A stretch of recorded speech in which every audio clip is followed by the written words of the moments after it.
gereja, Oh, GKPB. apa namanya? GKPB, GK. Gereja Kristen Protestan Bali. Oke. Kalau Ya, di ya, Jawa ya. kan GKJ tuh.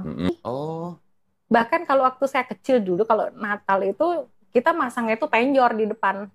Cuman nggak ada bantennya. oh. Ada dia cuman hiasan-hiasan aja gitu. Tapi kalau hari raya tuh penjor di depan. Tapi Dari Mbak Citra leluhur. ini asli orang Bali, Asli orang Bali. cuman Kristen gitu. Kristen dari Oh, leluhur. Oh, baru tahu saya. Baru tahu. Jadi Unik kan? Sama seperti waktu itu saya kedatangan tamu, Pak. Orang Arab, tapi Kristen. Oh. Saya bilang Arab Kristen ya sebenarnya. Ternyata ada perkawinan silang gitu lah. Iya. Ada sih kalau itu. Kalau ini Saya juga baru dengar orang Bali asli tapi Kristen. dari leluhur. Tapi pasti kan juga dulu memang sudah ada perpindahan lah ya. Kan jadi, kalau orang-orang yang ke Bali sebenarnya kan yang dari Mataram itu kan orang-orang Hindu semua sebenarnya kan. Baru mungkin Kristen masuk, Islam masuk, baru ada yang pindah gitu ya mungkin. Enggak. Dulu awal mulanya Kristen, orang Bali Kristen tuh ada penginjilan. Penginjilannya itu di negara namanya, di mana tempat rumahnya kita tuh, di mana namanya, di tanah itu. Di negara tuh apa namanya desanya? Lupa aku saya. namanya. Lupa saya namanya. Itu tempat penginjilan pertama Kristen. Jadi disitulah awal mulanya orang-orang Bali itu beragama Kristen. Di situ ada Gua Maria juga di situ.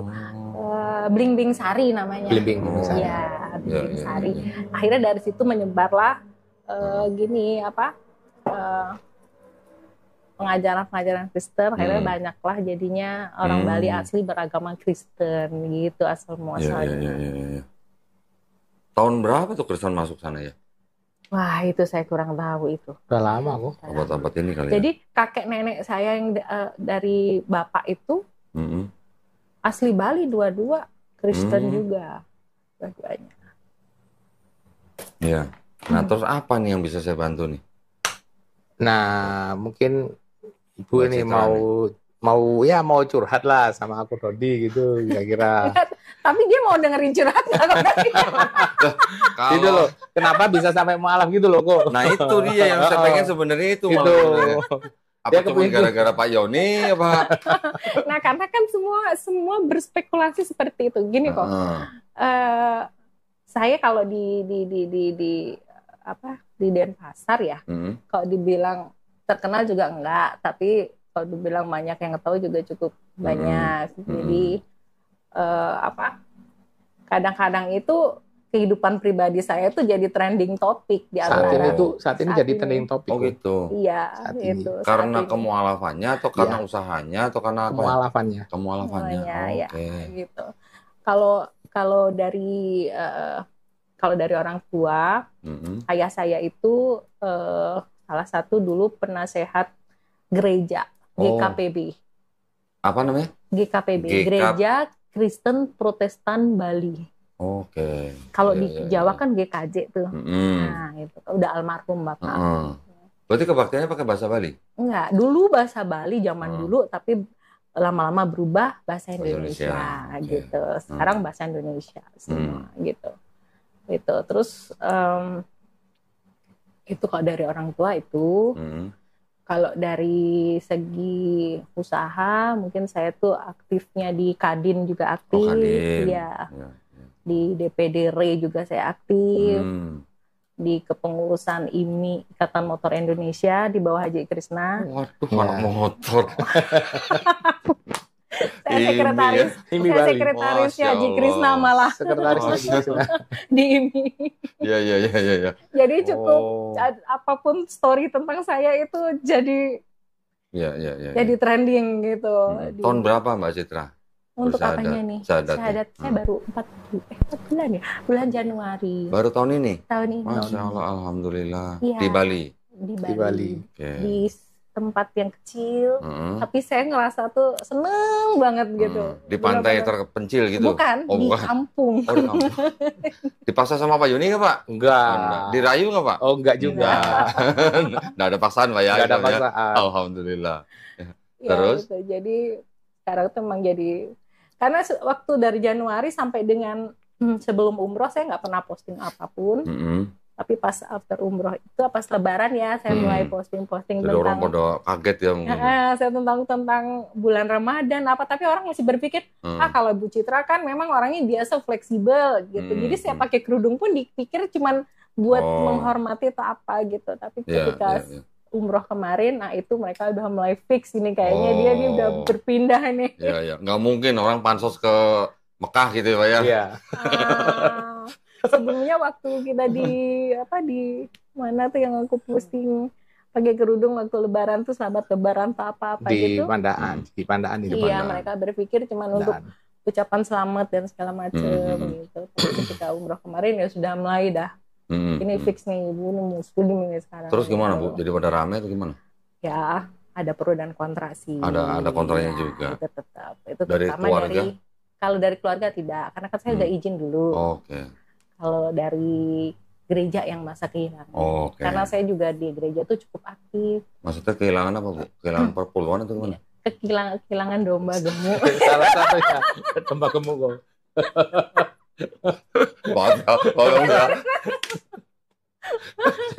Jadi setelah di Islam itu baru tahu semua. Ya kan aku kan sempat cerita kan di TV ini kok kurang terus ya. Ya. Tapi emang itu kenyataan yang memang benar seperti itu sih. Gitu. Mbak Citra pernah dihubungi sama gerejanya terus didoain gitu pernah? Oh, kalau itu mereka nggak berani sih. Oh, nggak berani. Karena saya sudah mengajukan surat pernyataan memeluk agama Muslim. Oke. Ke gereja. Ke gereja resmi gitu. Terus? Jadi setelah itu nggak berani. Jadi tidak ada usaha untuk ini, cuman secara personal masih tetap gitu, seperti itu. Berarti Mbak Citra ini dulu nggak pernah telat bayar perpuluhan kayaknya nih Pak? Nggak. Iya. Iya. Itu.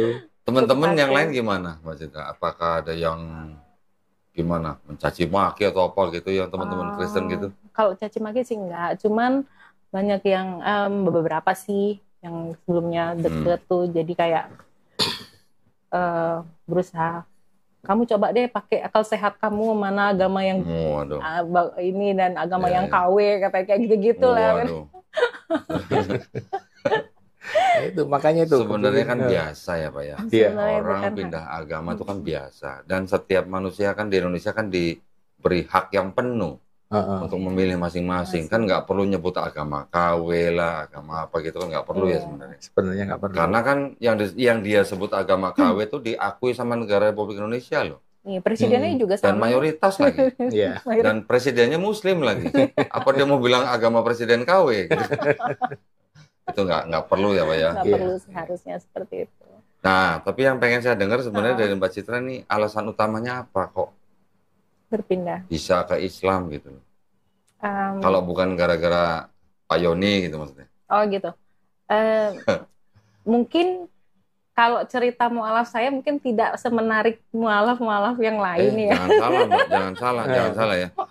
Cerita apapun ketika orang menjemput hidayah, walaupun mungkin kelihatan tidak menarik, tapi sebenarnya itu adalah kan hadiah. Iya betul. Itu hadiah loh dari Allah SWT. Benar saya sendiri. Jangan bilang nggak menarik loh. Kalau ceritanya nggak menarik, tapi harus sebetulnya sih lebih menarik. Itu tetap harus disyukuri. Ya, dari saya pribadi saya mensyukuri. Saya berpikir gini, setiap orang pasti ada door openernya dia untuk memilih berpindah ke keyakinan yang lain gitu. Saya ini single parent 6 tahun. Oke. Harusnya Kristen kan nggak boleh bercerai. Ya. Tapi apa yang sudah dipersatukan Allah tidak boleh diceraikan manusia. Gitu ya. Betul. Dan ketika saya berusaha bertahan waktu itu hampir 13 tahun saya bertahan supaya tidak cerai, tapi nggak bisa. Akhirnya daripada menyakiti diri, mau tidak mau cerai. Ada KDRT nggak Bu? KDRT nggak ada. Terus setelah itu saya kayak ngebatin dalam hati, saya nggak mau nikah lagi karena nggak boleh di Kristen. Karena kalau yang laki masih hidup, setahu saya nih, itu termasuk zina. Iya betul. Jadi kan saya takut gitu. Berarti saya ini nggak akan nikah nih seumur hidup gitu. Pokoknya kalau ada KDRT, istri sampai hitam lebam biru, nggak boleh cerai katanya. Nggak boleh cerai. Kalau sampai cerai, menikah lagi berarti zina. Iya, gitu. Itu. Terus? Itu akhirnya saya seperti itu selama 6 tahun saya single parent, full untuk anak-anak, 100% tanggung jawab di saya. Dan sekarang anak-anak udah gede. Yang pertama udah dokter gigi. Oh, alhamdulillah. Iya. Di mana, Bu? Di Denpasar. Denpasar juga. Waduh. Yang kedua ada SMA gitu. Nah, itu di SMA? SMA kemarin nih SMA Kristen, sekarang mau pindah. Udah pindah. Mau pindah. Mau pindah, sedang proses. Anak-anak sekarang gimana? Mohon maaf, saya penasaran. Anak-anak ikut langkah ibunya atau masih di Kristen? Nah, anak saya yang paling kecil itu dia mualaf atas kemauan sendiri. Alhamdulillah. Usia berapa tuh, Bu? Usia 15 tahun. 15 tahun. Masya Allah. Saya aja sampai nangis waktu dia bilang dia mualaf. Padahal saya nggak pernah dorong mereka berdua.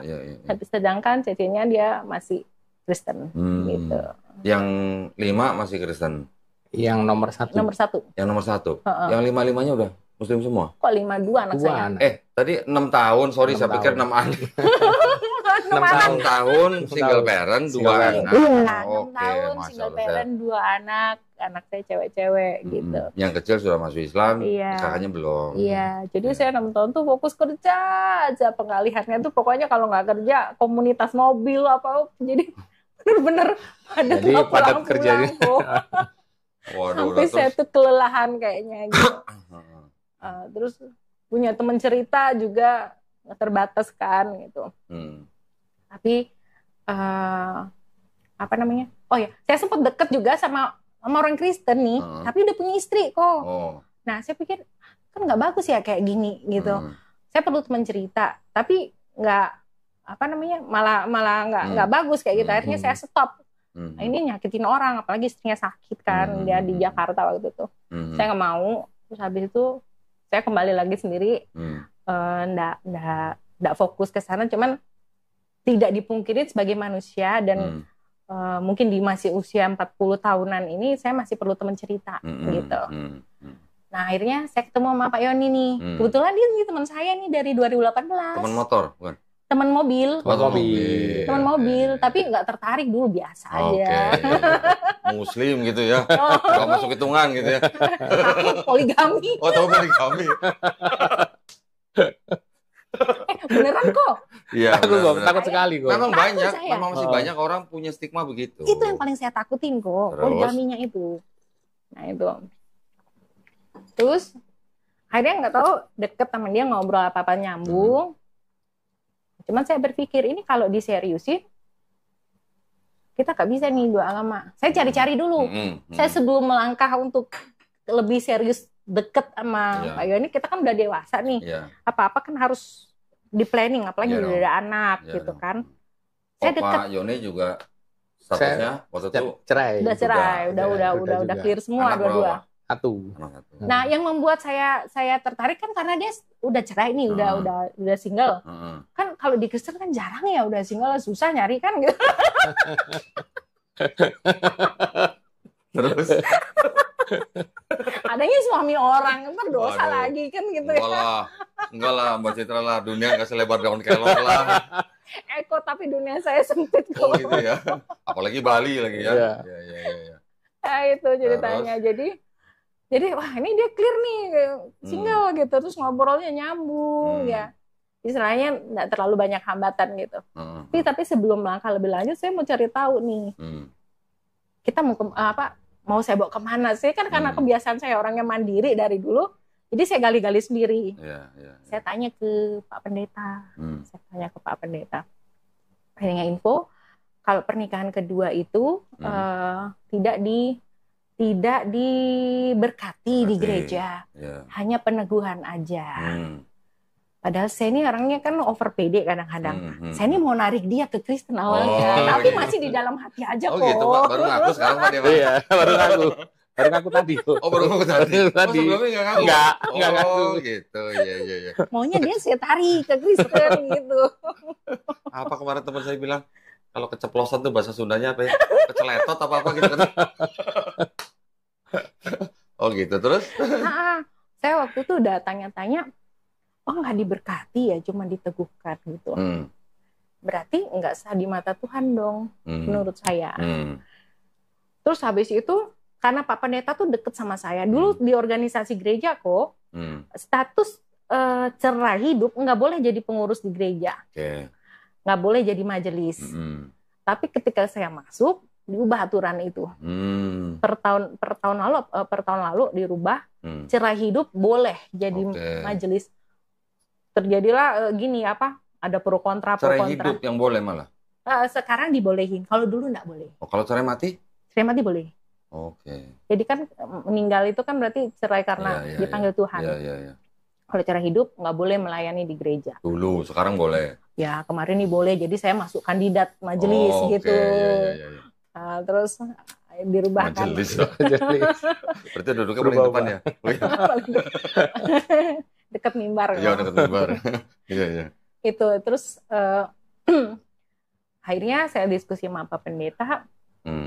Terus gini, Pak Pendeta terakhir bilang, tapi kalau mau diadakan di gereja boleh kok Bu, nanti kita adakan di gereja aja kalau memang Ibu ada gini. Enggak sih, saya mau tanya-tanya dulu, calon belum ada kayak gitu. Sih cuma mau info aja gitu.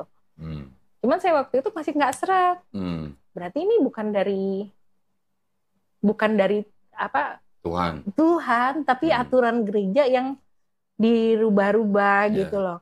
Buat apa saya nikah, tapi pernikahan pertama saya udah gagal. Saya nggak mau dong yang kedua ini abal-abal gitu. Saya maunya yang clear di mata Tuhan dan juga di secara negara negara juga clear. Tapi yang pernikahan pertama Ibu sudah keluar akta cerai? Udah keluar akta cerai, udah. Terus habis itu saya nggak srek nih. Saya nggak srek kalau tidak diberkati. Akhirnya itu saya cari-cari info di Muslim. Di Muslim pernikahan kedua itu diberkati, ya. Diberkati apa dan namanya Islamnya itu namanya apa? Maklum Pak. Dari sebelah soalnya Pak. Belum familiar. Lompat pagar kayaknya. Lo kan memang sudah lompat pagar sekarang. Istilah kita bukan diberkati, akad nikah. Iya, di akad nikah. Dan itu secara agama, secara Tuhan kan sah. Ya. Secara negara juga dapat diurus sehingga menjadi sah. Kan gitu. Iya. Kan kedua. Nah, ada nih jalannya yang sesuai dengan ketuhanannya itu sesuai gitu. Tapi saya gimana ya kalau masuk Muslim gitu? Saya belum tahu sama sekali ajaran di Muslim gitu. Dari door opener-nya itu udah yang satu udah nggak masuk sama saya, yang satunya lagi masuk. Cuman berani nggak saya masuk kan itu ya, saya mesti harus pelajarin dulu gitu. Itu. Nah terus habis itu saya ke Pak Ustadz nih. Kan punya Ustadz yang bimbing. Saya kira ini Pak Ustadz yang bukan. Bukan. Dia punya pembimbing Ustadz di Tabanan. Akhirnya tuh saya cerita, saya bilang, Pak Ustadz saya tuh awalnya udah nggak mau nikah. Tapi saya perlu teman. Anak-anak saya udah gede, nanti masa tua saya kan umur 50 baru cari-cari kan juga belum tentu dapat nih, mumpung ada kan yang clear gitu. Tergantung. Lanjut. Nah, terus saya tuh awalnya nggak mau nikah, Pak Ustadz. Saya udah ngebatin dalam hati saya pokoknya nggak mau nikah sampai ini. Tapi sejujurnya saya perlu teman. Terus Pak Ustadz bilang, Allah tuh tidak menyukai orang yang menyakiti dirinya sendiri. Betul. Gitu. Jadi kalau Mbak Citra ngomong seperti itu, Mbak Citra namanya nyakitin diri. Karena apa? Mbak Citra tahu kalau Mbak Citra tuh masih perlu temen. Menyiksa diri sendiri nggak boleh. Waktu itu saya iya benar juga ya gitu. Nah terus saya juga nggak tahu nih, Pak Ustadz, saya tuh nggak pernah nyari suami, nggak pernah nyari pacar. Tapi saya ditemukan sama dia nih. Di saat saya tuh benar-benar lagi drop itu dalam arti sepi banget, nggak ada yang nemenin saya, nggak ada yang temen yang bisa saya ajak ngobrol. Atau dia ada gitu. Dia tiba-tiba datang gitu. Dan dia bukan orang baru, orang lama gitu. Oh, kenalnya udah lama? Kenalnya udah lama. Oh, deketnya aja baru. Deketnya aja baru gitu. Terus habis itu sebelumnya nggak peduli gitu. Nggak dilirik lah gitu lah. Nggak dilirik gitu ya. Saya juga nggak ngelirik juga. Bohong.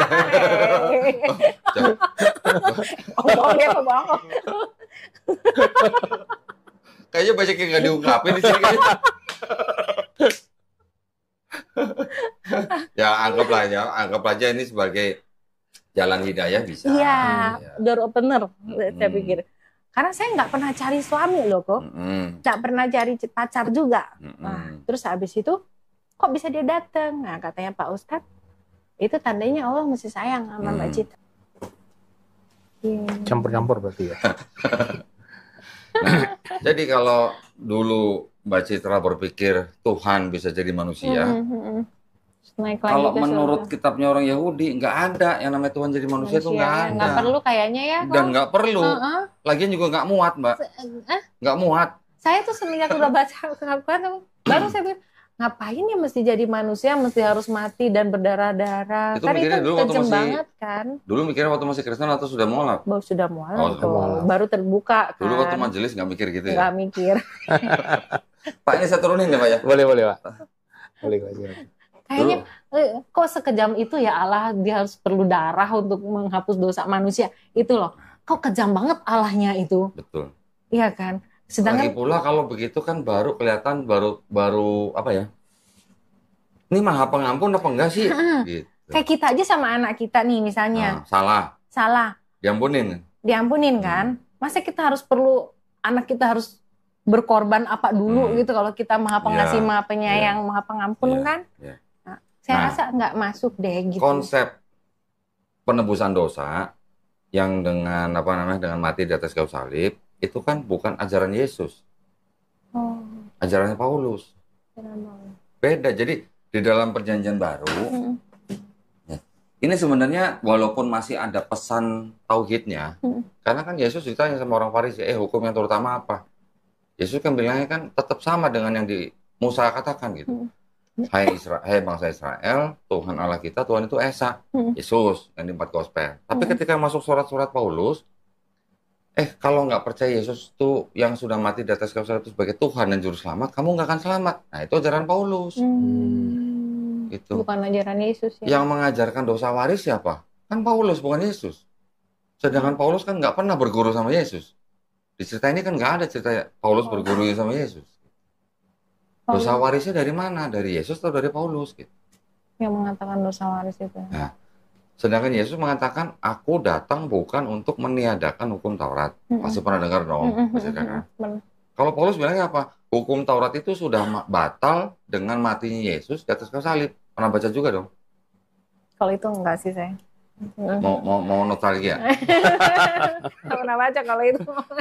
Nostalgia aja. Tapi ini untuk menguatkan, dalam arti menguatkan ya. Bukan untuk balik lagi maksudnya. Nih, yang putih, yang kuning nih. Jangan pakai bismillah, Pak. Dengan matinya sebagai manusia telah membatalkan hukum. Oh iya ya. Saya nggak pernah baca ini. Nah dulu jadi majelis ngapain aja?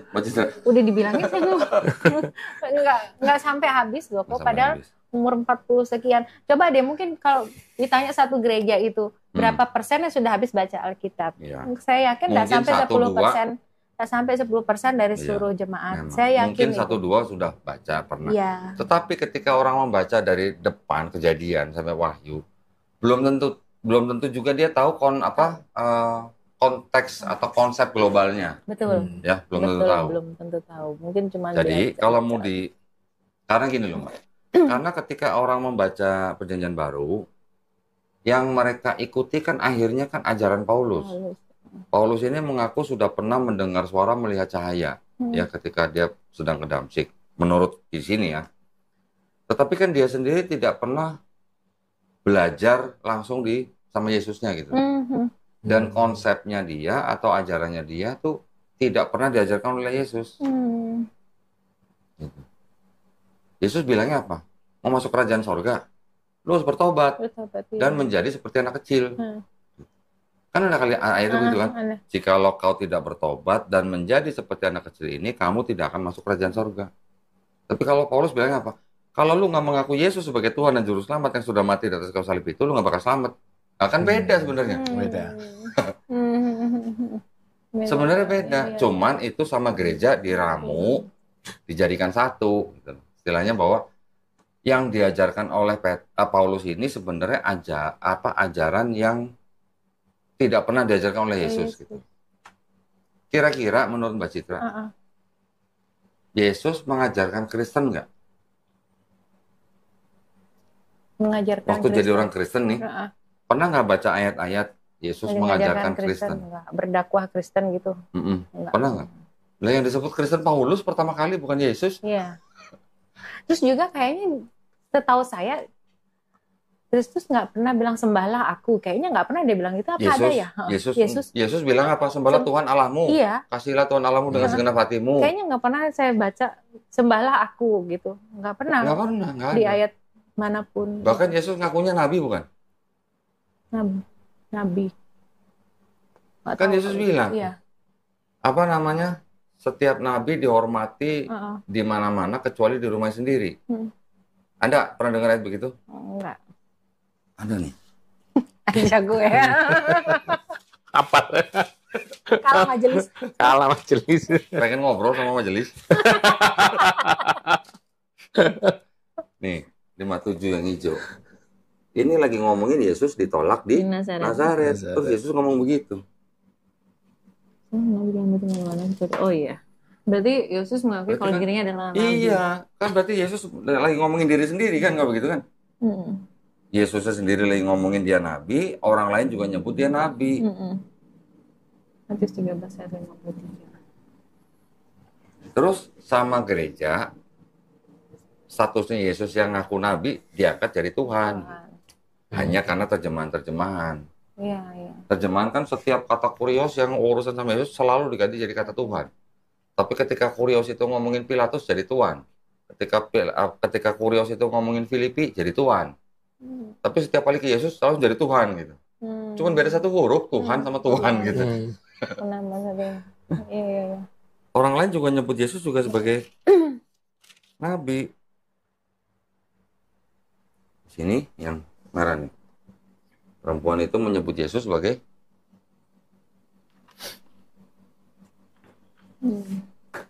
masa Tuhan jadi nabi gimana sih?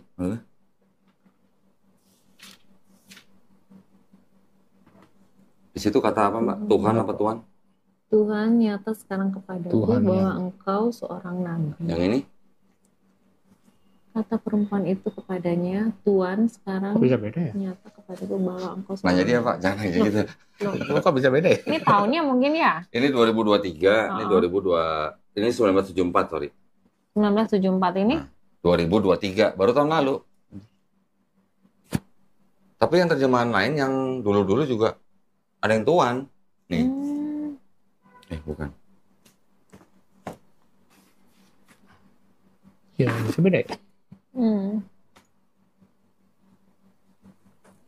Penerbitnya sama penerbit sama? Coba. Enggak, itu begini chapternya, coba lihat chapternya. Ini tahun 68. Chapter berapa itu? Chapter 68 beda chapter ini. Perikopnya beda.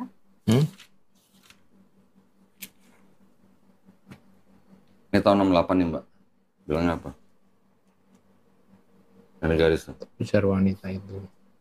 Tuhan adalah seorang nabi. Tuhan. Ya itu sih permasalahan. Tuhan seorang nabi ya. Kalau Tuhan seorang nabi kan masuk ya? Masuk. Kalau Tuhan jadi nabi gimana Pak? Iya, nggak bisa. Nah. Mungkin LAI-nya salah cetak mungkin ya? Enggak. Mereka tahu permasalahannya, mereka tahu. Mereka tahu ya permasalahan. Tapi memang ada permasalahan atau tujuan tertentu lah. Mungkin. Kalau yang baru nih yang tadi nih, mereka sudah menggunakan ini. Ada tambahan nih buku keterangan. Di dalam buku ini mereka sebut bahwa penerjemahan yang dulu ini ada beberapa yang tidak sesuai dengan KBBI. Untuk yang ini mereka mengaku sudah mengikuti KBBI, mengakunya. Tapi masih menggunakan kata Allah, tapi bukan sebagai nama. Saya mau ngetes Mbak Citra, boleh nggak? Udah mau alat nih? Iya, tapi ini untuk pembuktian. Ini untuk pendidikan ya, untuk edukasi. Iya, edukasi. Saya pengen nanya, kan majelis dulu kan. Tahu nggak bedanya Tuhan sama Allah? Tuhan sama Allah? Iya, di Bible. Di Bible? Tahu nggak sama. bedanya? Tuh kan, sama kan? Sama. Tuhan orang sama Kristen sama. yang bahkan seperti majelis seperti Mbak Citra, ngomongnya sih sama, Tuhan dan Allah. Padahal kalau kita baca KBBI, Mbak, beda artinya. Tuhan itu adalah sesembahan yang dipuja, diyakini sebagai yang Maha Kuasa. Kata Allah atau Allah itu adalah namanya Tuhan dalam bahasa Arab. Jadi Tuhan punya nama gitu. Gitu. Dalam bahasa Arab namanya adalah Allah. Jadi kalau orang Islam saya tanya nama Tuhannya siapa? Gampang jawabnya Allah. Tapi ketika saya tanya orang Kristen, nama Bapak siapa di Perjanjian Baru? Ada nggak namanya Bapak? Namanya Bapak. Kan Yesus nyebut Tuhannya Bapak. Bapak ada. Bukan nama kan? Bapak Tuhan. Kan sebut apa? Allah Bapak. Iya. Yang nama mana tuh Allah Bapak tuh yang nama yang mana? Allah Bapak. Allah. Yang nama tuh Allah. Bukan. Bukan ya? Kalau di itu Allah Bapak tulisannya. Iya. Bapak itu kan seperti kayak Bapak lah. Yesus menyebut Tuhannya dengan Bapak. Bahasa Bapak. Arabnya tuh Ab gitu lah ya. Tapi Bapak itu kan bukan nama, itu kan nama, sebutan. Iya, sebutan, iya. Pater dari bahasa Yunani-nya pater. Bahasa Inggrisnya father, bahasa Indonesia Bapak. Di Indonesia ada Bapak pakai K, ada Bapak nggak pakai K. Bapak ini mungkin sebutan apa ya? Sebutan yang lebih dekat gitulah ya. Bukan nama Bapak itu kan. Nah, Allah itu juga bukan nama di dalam Bible ini. Ya. Allah itu Tuhan kalau di dalam Bible. Sama kan tadi bilang kan. Sekarang kalau ya, Paulus bilang begini, hanya ada satu Allah saja yaitu Bapa, hanya ada satu Tuhan saja yaitu Yesus. Nah bedanya apa tuh Tuhan sama Allah? Tuhan sama Allah. Kalau di Bible, kalau di Kristen dulu sama. Sama. Pasti menganggapnya sama. Tapi secara bahasa tuh udah beda sebenarnya. Jadi apa ya? Kalau kata pendeta, ada yang bilang Tuhan itu adalah Allah yang berkarya di bumi. Iya betul. Betul kan? Pernah dengar. Sebenarnya kalau dikembalikan ke KBBI itu salah kaprah. Nama dari Tuhan yang Maha Esa itu dalam bahasa Arabnya adalah Allah. Tuhan itu udah gelar gitu. Sekarang kalau presiden atau ketua Pak Yoni gitu, ketua Yoni. Yoni kan nama orangnya. Ketuanya apa? Kan jabatannya. Nah, sama juga. Allah dan Tuhan. Tuhan itu sebutan, Allah itu harusnya nama. Namanya daripada Tuhan. Nama Tuhan itu adalah Allah. Tapi di Bible menggunakan teologi sendiri menjadi tidak sesuai dengan KBBI. Itu yang sering dipakai oleh kalangan gereja untuk mendekati orang Islam, Pak. Nah, ini loh, sama loh, kamu Allah, kita Allah loh, sama. Tapi bedanya kalau di Islam Allah nama, di Bible Allah itu sebagai sebutan. Bukan nama. Terus akhirnya waktu itu pas Mbak Citra, lanjut nih ceritanya nih, kok jadi sayang cerita nih. Mbak Citra setelah waktu itu memutuskan untuk masuk Islamnya karena melihat apanya? Gini, saya waktu saya cerita nih, balik lagi, waktu saya single parent itu dan mendekati single parent itu kan hidup saya tuh banyak cobaan tuh, ups and downs, segala macam permasalahan banyak gitu. Jadi saya sampai sempet tuh mempelajari Hindu, saya sempet. Karena saya sempet bener-bener down banget. Ditipu orang banyak kali, berulang-ulang. Saya sampai hopeless ya. Terus rumah tangga berantakan. Jadi kayak udah ke gereja, tapi kok tetap kayak gini. Saya mau coba deh cari jalan lain. Saya sempet gitu. Jadi saya sempet belajar Hindu, karena memang ada teman yang Hindu. Saya coba, Mbak coba deh melukat yuk. Kita ke sembahyang ke sini, sembahyang ke situ. Namanya kita berusaha ya, siapa tahu di sana ini gitu. Jadi saya coba, saya belajar ke Hindu. Habis itu saya tambah bingung, karena kan nggak masuk ya. Banyak yang disembah, terus apa yang mereka katakan saya nggak ngerti. Cuman sesajen saya kayaknya saya nggak masuk ini, nggak ketemu. Terus? Habis itu saya pernah juga masuk ke Konghucu. Oh, Konghucu pernah? Pernah, saya ikut sidang Dharma. Waduh, berarti tahu Dewa Kuan Kong loh. Sampai segitu kok. Saya mencari-cari kan namanya kadang di titik tertentu kita udah nggak tahu kita harus kemana. Kadang di situ kita cari. Iya, betul. Karena itu kan perjalanan hidup Maya. Saya ke cari. Buddha pernah juga. Konghucu tuh ke Kelenteng itu. Nggak, yang Buddha pernah nggak? Kalau Buddha enggak. Belum, Kalau Buddha enggak. Saya ke yang itu sidang Dharma itu. Di situ saya disuruh berjanji untuk vegetarian segala macam. Ada tingkatan neraka tingkat keberapa gitu kan diajarin juga tuh. Terus ada patung-patung. Terus waktu itu saya disuruh maju vegetarian, saya mundur. Saya nggak berani gitu. Nggak bisa kalau nggak makan daging gitu ya? Nggak bisa. Suka babi guling waktu itu ya. Harum Pak Yodi. Harum. Apa istilahnya namanya apa? Nasi campur ya? Waduh, kan sayang itu ya. Akhirnya saya nggak cocok ya karena banyak patung-patung. Masih lebih mending yang keyakinan aku sebelumnya. Udah aku taat lagi. Akhirnya saya balik lagi dan tetap taat lagi. Gitu. Tapi ketika saya udah baca Al-Quran, baca Al-Fatihah, saya ketemu nih, maksudnya, ternyata tuh yang ini yang saya cari, maksudnya yang benar-benar fix gitu loh, nggak ngebingungin dan ini nih, saya malah merasa gini kok, sebenarnya ini Tuhan yang saya sembah nih, tapi tanpa harus saya bingung, saya mau harus ngapain, harus nyebut siapa, dan saya harus ngomong apa. Kadang dulu kok, karena saya lagi banyak masalah, saya berdoa nggak tahu saya ngomong apa, muter katanya. jadi berdoanya ke siapa gitu? Sungguh sampai minta ampun sama Tuhan. Aduh kok saya kayak ngomong sama temen gitu ya. Terus habis itu, karena kita kalau lagi dalam masalah kadang-kadang masalah itu yang kita ulang-ulang ya. Berdoa tapi yang diulang itu terus minta biar Tuhan tuh ngeberesin aja masalah kita terus gitu ulang-ulang terus. Terus habis itu sudah amin, masih bingung. Kok kayak Tuhan kayak pembantu ya gitu. Disuruh-suruh ya. Giliran susah baru doa panjang sejam, doa puter-puter kata-katanya itu aja. Dan kalau kita tuh kayak kesusahan merangkai kata-kata, kita mau doa apa sih gitu ya. Kita memang betul kalau di Muslim juga sama kan habisnya sholat kan kita ada doa. Tapi kita sudah ada apa sih yang kita hormat lah. Iya. Jadi kita tinggal menyatukan hati kita untuk ngikutin doa tersebut. After itu baru kita minta sama Allah. Nah, saya cocok banget itu gitu loh. Dari dulu nggak pernah dengar ya, Mbak? Nggak. Nggak pernah dengar? Saya nggak pernah punya teman. Pernah sudah baca yang surat Al-Ikhlas? Al-Ikhlas.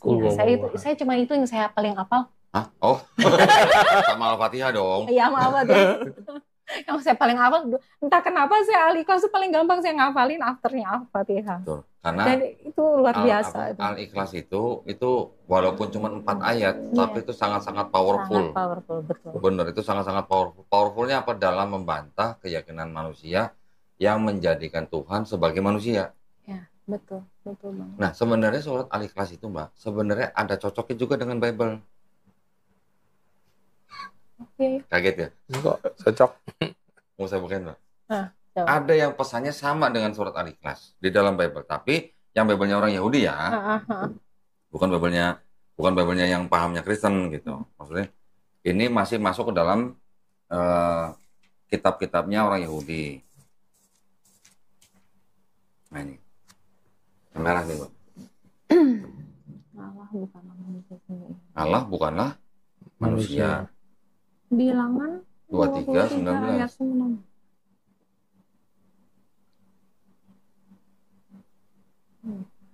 Betul, Mbak? Allah bukan manusia, Allah bukan anak manusia. Kan sama dengan lam yalid walam yulad. Tidak diperanakan, tidak memperanakan.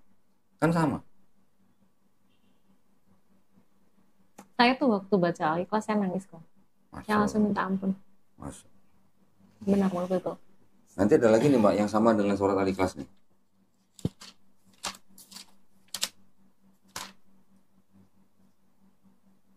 Yang merah nih. Ulangan 6 ayat 4. Itu bahasa Ibrani-nya gini bunyinya, Mbak Citra. Shema Israel. Adonai Elohenu Adonai Ehad.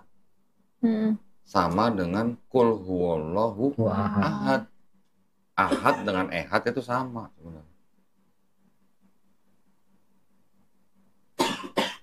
Ya kan? Masih ada kesamaan gitu. Tauhidnya masih ada kesamaan. Nanti ada lagi yang begini. Satu raja-raja. Ini punya Israel ya berarti ya? Punyanya apa? Yahudi. Ya ini yang ini. Yahudi. Cuma yang ini. Nah, raja-raja masih ada tauhidnya gitu Pak. Dan memang sama tauhid. Gitu.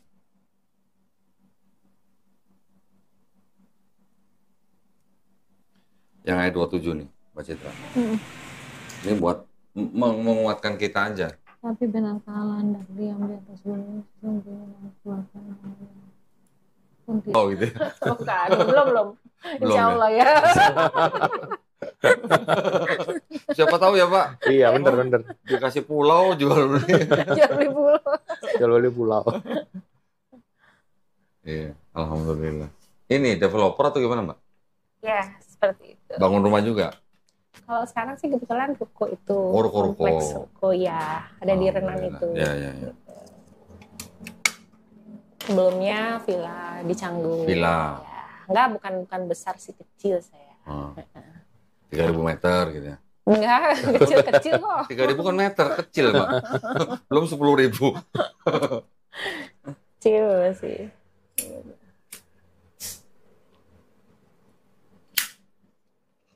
Bali properti bagus ya? Bali Bagus properti. bagus. Interior main juga? Interior enggak? Enggak interior. Tapi pakai tukang-tukang untuk interior ada? Pakai? Kemarin waktu di villa pakai. Itu kalau di ruko enggak. Jadi bayarnya sendiri yang cari. Oh. Tuh. Ya kalau Mbak Citra butuh interior, saya juga bisa. Oh. Saya dulu, sekarang saya juga masih kerjain interior. Samping-sampingan lah. Kalau pas lagi nggak bangun pabrik, interior gitu. Restoran saya udah berapa kali bikin interiornya. Saya dulu 2 tahun juga jadi kontraktor tetapnya KFC yang di Sejabotabek. Oh. Cuman kalau KFC kan tahu sendiri ya, kalau di mall kerja interior restoran kan harus nunggu restoran tutup. Tutup baru kita bisa kerja, pagi baru bisa pulang. Itu kalau di mall Pak. Kalau di bandara tengah malam baru bisa kerja. Jam 4 pagi udah diusir pulang. Setengah 5 mereka udah buka, penumpang udah datang yang mau flight pagi. Cuma lepas bentar.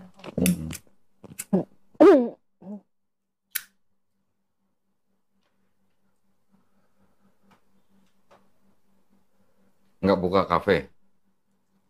Masih lagi pengen. Tempat ada. Bali kan kafe kan ini ya. Belum ada. Tempat sudah ada ya, lagi pengen coffee shop gitu. Iya. Di mana? Gatot Subroto. Oh, masih di kotanya. Bukan ke pinggir-pinggir pantai gitu. Enggak, enggak ada tempat pinggir pantai. Luas pantai belum ada tempat. Bali mah industrinya bagus, pariwisatanya. Sekarang bagus loh. Saya ingat dulu waktu Covid. Saya pulang dari Sumatera sampai di Jakarta sebelum Covid kan. Tapi malah pas masa Covid itu malah saya ke Bali. Sepi banget pasti. Kayak kota mati. Ya. Hotel kan murah banget ya. Iya. Hotel bintang 4 cuma semalam 250.000. Iya. Saya dulu itu satu cabang aja jual, satu Bali ya. Itu jualan unit paling cuma 4 waktu Covid itu. Untuk Covid. Sebali loh. Biasanya angka 400. 400 unit itu. Jauh banget Pak ya. Wah jauh. Terjun bebas itu. Iya. Covid itu pariwisata juga ya hancur ya. Pariwisata hancur. Tapi pas lagi Covid itu malah proyek saya malah naik malah. Saya juga bingung. Orang lain Covid turun, saya malah udah malam waktu itu kok? Udah. Saya dari 2014. Nah itu makanya kan kita nggak pernah tahu ya. Rezeki itu makanya kita nggak boleh gimana ngejar-ngejar kayak gimana. Ya ikhtiar iya usaha. Tapi pada akhirnya kan semua kan dari Allah SWT. Iya.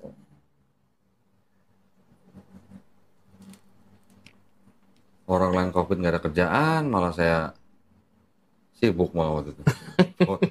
Pabrik kosmetik.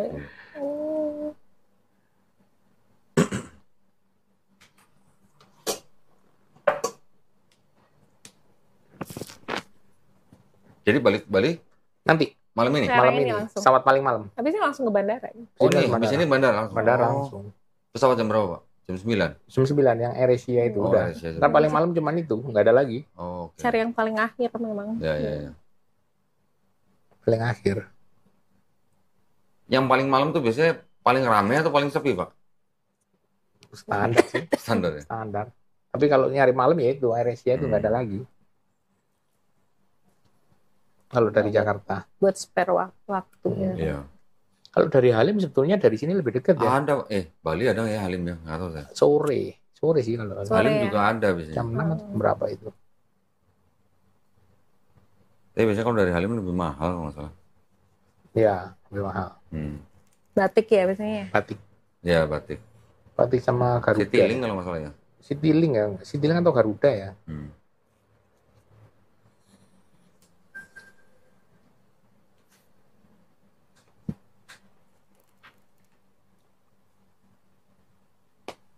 Udah enak lagi, ketemu Ko Dandi. Nah, udah ketemu Ko Dandi, udah seneng. Ada yang mau ditanya lagi silakan. Kalau kita udah kenal kan enak nanti. Ko Dandi mana? Ko Dandi mana ke mana ke Bali kan enak. Mudah-mudahan insya Allah Pak, insya Allah. Apalagi udah kesediaan mau buka wilayah sana, wah saya senang sekali nanti. Insya Allah nanti saya info ke pengurus pusat nanti. Ya. Nanti kalau mau survei tempatnya oke. Karena kalau itu dekat kantor gubernur. Menurut saya udah sentralnya itu. Di lapangan. Kami punya rumah itu di tengah kota. Nanti tinggal cari ini apa? Sukarelawan yang mau bantu-bantu urus. Pasti banyak yang support kalau kita. Insya Allah. Ya. Itu. Insya Allah banyak yang support ya. Pasti. Insya Allah. Terakhir kapan ya ke Bali saya?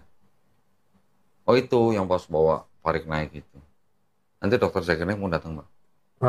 Mau datang lagi bulan Agustus. Apa itu kok? Dokter Zakir naik gitu loh, Zakir naik gitu loh. Zakir Naik. Nggak tahu. Hah? Pernah tak kasih tahu itu loh. Tapi bahasa Inggris tapi. Nggak pernah nonton videonya? Nggak pernah. Saya dulu salah satunya yang membuat saya menjadi mualaf ya karena nonton video-video dia. Oh. Sebelumnya video guru-gurunya dia almarhum Syekh Ahmed Didat. Buahnya itu di YouTube. Almarhum siapa?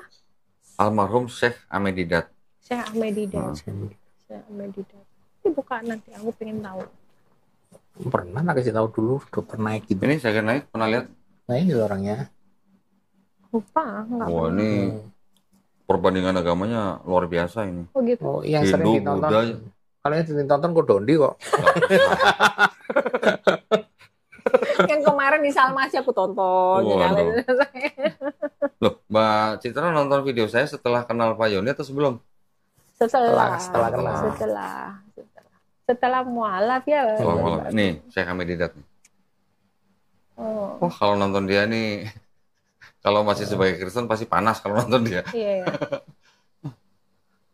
Atau menguatkan lah YouTube-nya Ko Dondi menguatkan. Alhamdulillah. Jadi kalau dapat kiriman dari teman gereja masih bisa jawab sekarang. Oh iya. Ada tuh satu teman gue dulu tuh sahabat, jadi sekolah minggu dari kecil karena dia merasa deket kan, jadi dia paling getol dah, gitu. Memerangi saya. Karena kan gini, kalau Kristen kan Kristen sama Islam sama-sama agama misi. Ya, agamanya mengajak orang untuk masuk ke dalam agama kita. Kristen pakai ayat gini, karena itu pergilah, jadikanlah semua bangsa muridku. Kan? Baptislah mereka dalam nama Bapa dan Putra dan Roh Kudus. Walaupun itu ayat tidak asli, Mbak. Itu ayat tidak asli. Itu. Oh, tidak asli. Kalau di Islam menggunakan apa namanya, sampaikanlah walaupun hanya satu ayat. Gitu. Nah, kalau Kristen bilang jadikanlah semua bangsa muridku, berarti kan semua orang harus diajak masuk Kristen. Baptislah mereka gitu kan. Kalau belum dibaptis kan berarti belum selesai urusannya. Nah, makanya mereka bisa melakukan sampai door to door. Apalagi kalau ada bencana alam mereka langsung terjun gitu-gitu. Pernah ikut dulu? Enggak, kalau misionerinya enggak. Saya kebanyakan di sosialnya sih. Oh, cuman donasi-donasi aja gitu ya. Iya. Jadi donatur berarti dulu ya. Donatur. Makanya hilang gembalanya. Berarti hilang donatur.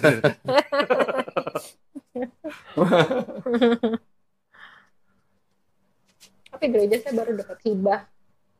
berapa miliar tuh, 57 M dari Pemkab Badung. Bapem apa? Dari Pemkab. Badung, Pemkab. Ya, pemerintah Kabupaten Badung. Bandung. Untuk renovasi gereja 57 miliar. Kok bisa ke Bali? Dari Bandung ke Bali? Badung. Oh, Badung, sorry. Bandung. Bandung. Dari Badung. Oke. 57 untuk renovasi. Renovasi. Bukan untuk misionari gitu kan? Bukan, untuk renovasi.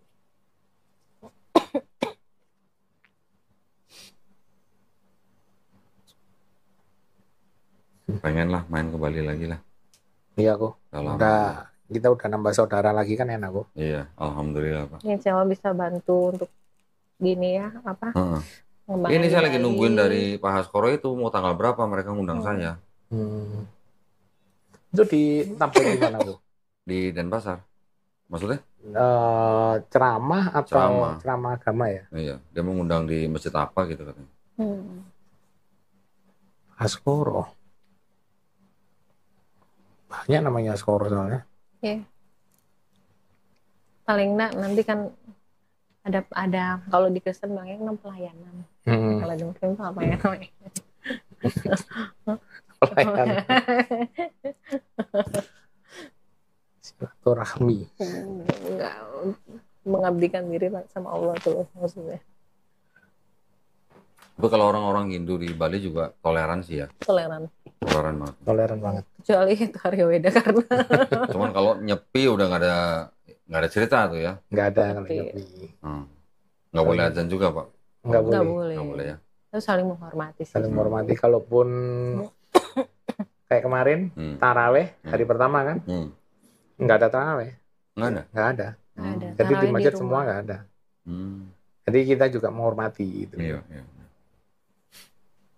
Kalau pernah sholat Jumat, pas nyepi, itu dibolehkan asalkan jalan kaki ke masjid terdekat. Oke, nggak boleh ada kendaraan. Nggak boleh ada kendaraan, nggak boleh ada sound. Ya. Pada prinsipnya sih sebenarnya orang Hindu Bali welcome sih ya. Welcome. Asal tahu adat mereka lah. Iya. Asal kita juga saling menghormati.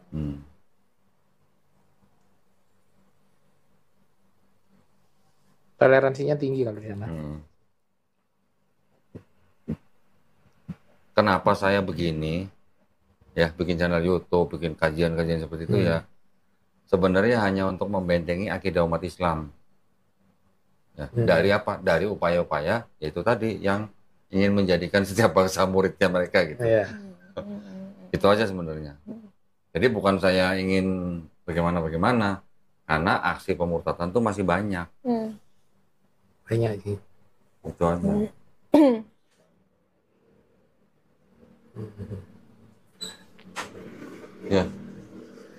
Ya masih ya.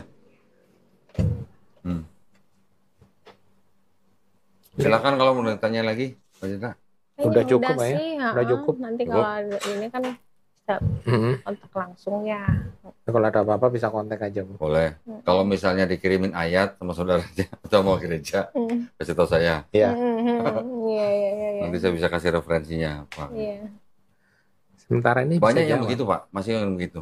Jadi ada anak-anak di dalam keluarga Kristen yang mau masuk Islam, belum tahu caranya. Terus ketika keluarganya tahu kan mereka istilahnya dimarahin atau apa segala macam, dikasih ayat segala macam. Orang-orang itu ngirim ayat ke saya, Pak. Nanti saya balas. Gitu. Bahkan ada yang kemarin yang akhirnya nekat masuk Islam, ketahuan sama keluarganya, walaupun anak itu kerja di luar kota, dipancing sama keluarganya suruh pulang. Setelah pulang nggak boleh balik lagi ke sono, dikurung di kamar. Ada yang begitu. Sampai kayak gitu ya. Sampai begitu. Nah, ini anak hubungin saya terus kan. Saya bantu hubungin teman-teman yang di kota dia. Apalah, mau banser kayak mau apalah. Jadi mereka yang komunikasi sama orang tuanya. Akhirnya dilepas. Balik lagi ke tempat dia kerja kan. Disusulin lagi sama orang tuanya. Dibawa ke gereja. Ditemuin sama pendetanya. Kayak orang di sidang gitu. Itu sambil di sidang dia sambil telepon saya. Cuma saya dengerin aja gitu. Saya nggak ngomong gitu. Akhirnya dipaksa untuk balik lagi ke kotanya. Saya telepon lagi ke teman-teman yang di sana. Akhirnya sampai ada kayak semacam organisasi kenal dengan sosok pendeta yang dituakan di sana gitulah. pendeta itu yang ngomong sama pendeta gereja itu. Nah, ini mau dimasukin media atau bagaimana nih? Ada baru dilepas. Alhamdulillah setelah 2 bulan setelah kejadian itu, si mualaf itu menikah. Terus akhirnya terakhir dia kirim saya foto sudah jalan-jalan sama menantunya, orang tuanya itu. Alhamdulillah. Iya. Jadi saya bilang, setiap warga negara di Indonesia itu dilindungi haknya untuk memilih dan menjalankan agama dan kepercayaan masing-masing menurut Undang-Undang Dasar 1945. Iya. Jadi orang tua pun nggak bisa ngelarang anaknya. Bener. Keluarga-keluarga Muslim yang datang ke tempat saya juga banyak, Pak. Yang anaknya mau murtad lah atau murtad. Kalau kita masih bisa menasehati, memberikan istilahnya pengetahuan, mau balik, alhamdulillah. Tapi kalau yang nggak bisa, saya bilang sama orang tuanya, Bapak Ibu nggak bisa ngelarang loh. Beda agama loh, karena ada undang-undang loh, saya bilang. Iya. Nah, jadi ini juga buat semuanya, nggak cuma pihak mereka, tapi pihak kita juga gitu. Ada yang bawa anak masih SMA, Pak, datang sini, Pak, murtad, gara-gara ketemu pendeta di depan minimarket. Ya dengan segala intrik dibawa ke gereja baptis. Orang tuanya jarang pulang. Nah, ketika saya tanya, kamu udah diajarin apa aja? Ya ini saya suruh baca perjanjian baru gitu. Perjanjian lama belum? Belum. Kamu kenapa? Kamu kenapa om? Kata gitu. Saya bukain, coba kamu baca nih ayat 1 sampai 20, gitu kan? Saya suruh baca. Baru baca ayat 1 sampai 3 ditutup Bible-nya. Lah kok begini ceritanya? Bahasanya bahasa vulgar gitu. Bukan buat anak-anak gitu. Mereka banyak yang nggak tahu yang begitu. Mbak Citra juga mungkin belum tentu tahu. Yang begitu nggak mungkin dibacain di mimbar, Mbak. Nggak mungkin. Ayat-ayat yang vulgar begitu nggak mungkin dibacain. Iya, nggak semua kok pernah dibacain. Karena nggak mungkin semua baca kali jamaahnya ya. Yang dibacakan ya pasti ayat-ayat pilihan. Dan itu aja biasanya. Iya. Nanti kalau minggu pertama awal bulan pasti yang dibacain Maleakhi 3:10. Bawalah seluruh persembahan persepuluhanmu gitu. Ngambil gajian oh. Kalau Mbak Citra pasti hafal. Sebagai donatur pasti sering denger.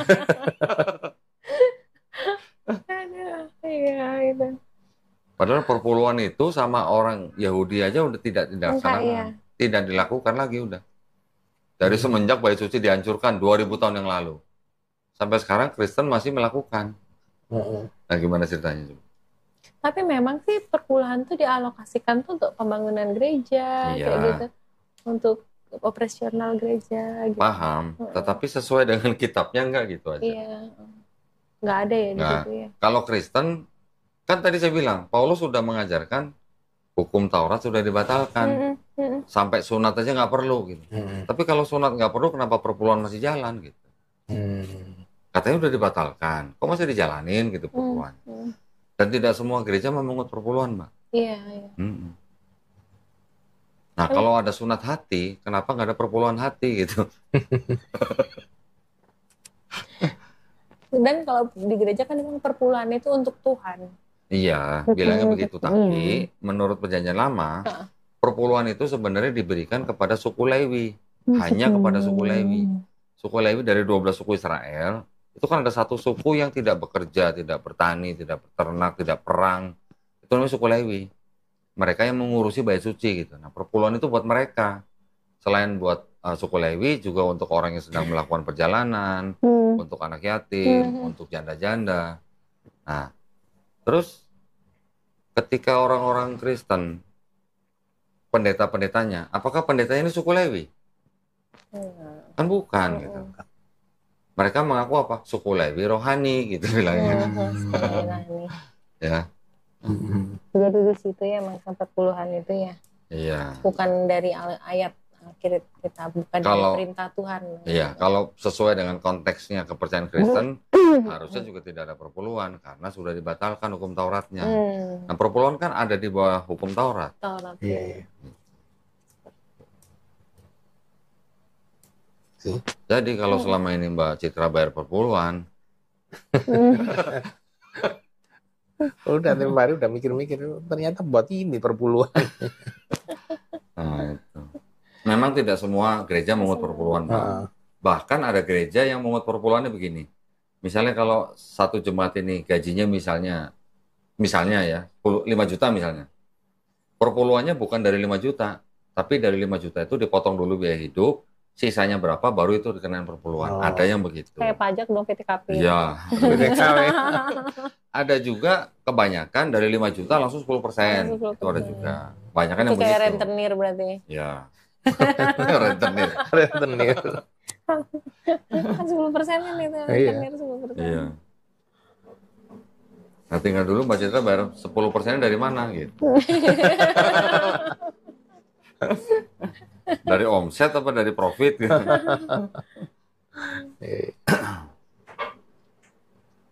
Kalau di Islam kita mengenali dengan zakat. Zakat itu beda profesi, beda persentase, Mbak. Ada yang memang 2,5%, ada yang 5%, ada yang 10%, tergantung profesinya apa. Kita zakat itu ya untuk apa? Untuk 8 golongan. Ada 8 golongan yang berhak menerima zakat. Salah satunya adalah mu'alaf. Salah satunya. Nah, Mbak Citra dulu waktu syahadat kasih zakat nggak sama Pak Ustadznya? Enggak, zakat enggak. Enggak. Aku yang berzakat kayaknya. Saya yang berzakat. Sodako. Ya bagus. Zakat sama sodako beda. Beda ya. Beda. Aku bersedekah ya. Bersedekah. Kalau zakat itu kan ada zakat fitrah, ada zakat mal, penghasilan. Zakat juga yang tergantung dari kita sudah punya harta senilai 80 gram emas atau belum gitu. Kalau yang sudah punya harta segitu nilainya, baru dia wajib zakat. Kalau yang belum ya dia hanya zakat fitrah aja. Kalau yang zakat mal itu dari pekerjaan dia setiap bulan gitu. Ada juga kita Mbak, perpuluhannya tapi bukan apa ya, bukan langsung flat rata 10% buat semua orang gitu, enggak. Itu mungkin yang disebut dengan penyempurnaan daripada syariat-syariat ya. Iya. Dulu syariat di Taurat begini, syariat di di Zabur atau Injil begini, disempurnakan di Quran, di Islam. Termasuk kerudung. Kerudung. Nah lagi. Mohon maaf ya, Pak. Mohon maaf ya. Pelan. Bismillah bisa. Bismillah ya.